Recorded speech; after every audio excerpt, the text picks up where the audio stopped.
राम मंदिर के निर्माण के लिए 5 अगस्त 2020 को हुए भूमि पूजन का समारोह भारत के इतिहास में एक ऐतिहासिक और बहुत बड़ी घटना थी। यह घटना केवल धार्मिक दृष्टिकोण से ही नहीं, बल्कि भारत के सामाजिक राजनीतिक मानचित्र के संदर्भ में भी महत्वपूर्ण थी। अयोध्या विवाद का इतिहास कई दशकों से है, जिसमें विवादित स्थान धार्मिक और सांप्रदायिक तनाव का केंद्र बना रहा है। बाबरी मस्जिद 16वीं सदी में बनी थी, जो कि विवादित स्थान पर खड़ी थी जब इसे 1992 में हिंदू क्रांतिकारियों ने गिरा दिया। इस घटना ने व्यापक सांप्रदायिक दंगों की शुरुआत की और यह तब से एक विवाद का स्रोत बन गई है। भूमि के स्वामित्व के मुद्दे पर कई दशकों तक चले विधिक युद्ध के बाद भारत के सर्वोच्च न्यायालय ने 2019 में एक महत्वपूर्ण निर्णय में देश की राम जन्मभूमि को हिंदू पक्षों को सौंपा, जिससे राम मंदिर का निर्माण हो सका। इस निर्णय का उद्दीपन करने के लिए भूमि पूजन समारोह का आयोजन किया गया। भूमि पूजन समारोह को बड़े उत्साह के साथ आयोजित किया गया था।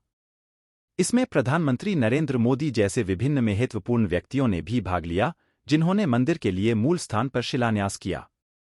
समारोह को समर्पित आचार्यों और पूज्य व्यक्तियों ने विभिन्न धार्मिक धाराओं का प्रतिष्ठान दिया और एकता की भावना को प्रकट किया। तारीख का चयन 5 अगस्त अत्यंत महत्वपूर्ण था। इसने विशेष महत्व रखा था क्योंकि यह जम्मू कश्मीर के पूर्ववर्ती राज्य के स्वतंत्रता देने वाले धारा 370 के रद्द करने के पहले वर्षगांठ को चिह्नित करता था।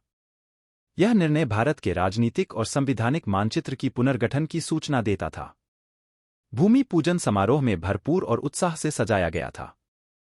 इसमें विभिन्न धार्मिक समुदायों के आचार्यों की भी भागीदारी थी, जो सामूहिकता और समृद्धि की भावना को दिखाती थीं।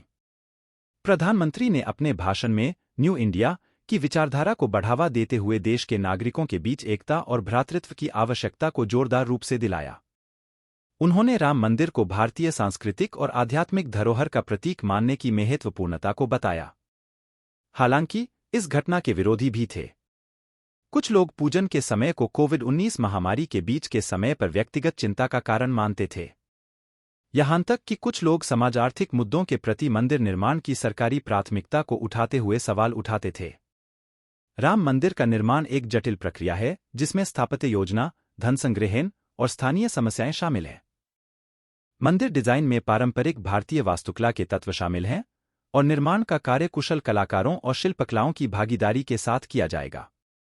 मंदिर के लिए वित्त प्राप्ति विभिन्न स्रोतों से हो रही है, जिसमें व्यक्तियों, संगठनों और सामान्य जनता से आए दान शामिल हैं।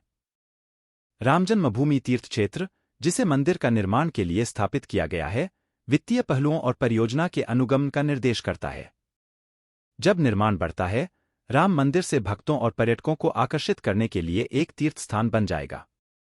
मंदिर संरचना में प्रमुख संकेत होंगे, जो देश और दुनिया भर से श्रद्धालुओं और पर्यटकों को आकर्षित करेगा। मंदिर का समृद्धि के इतिहास और महत्व को प्रदर्शित करने वाले एक संग्रहालय को भी शामिल किया जाएगा। राम मंदिर का निर्माण भारतीय सामाजिक राजनीतिक दृष्टिकोण के लिए व्यापक प्रभाव डालेगा। इससे यह स्पष्ट होता है कि यह एक सांस्कृतिक और धार्मिक पहचान के प्रति एक स्वतंत्रता की घोषणा है, जो देश के राजनीतिक वार्ता का हिस्सा रहा है। मंदिर के पूर्ण होने को कुछ लोग सांस्कृतिक पुनरुत्थान के प्रति प्रतीक के रूप में स्वागत करेंगे और यह भी राजनीतिक कथाएं प्रभावित कर सकता है। समाप्त में, अयोध्या में राम मंदिर के निर्माण के लिए हुए भूमि पूजन ने एक महत्वपूर्ण अवसर को संज्ञान में लाया, जो ऐतिहासिक, सांस्कृतिक और राजनीतिक दृष्टि से महत्वपूर्ण था।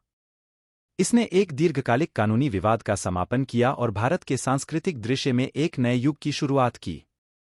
मंदिर के निर्माण का, जिसमें इसके वास्तुकला और धार्मिक महत्व को शामिल किया गया है, समाप्त होने से यह उम्मीद है कि आने वाले वर्षों में देश के सामाजिक राजनीतिक कथाओं को आकार देने में एक महत्वपूर्ण भूमिका निभाएगा।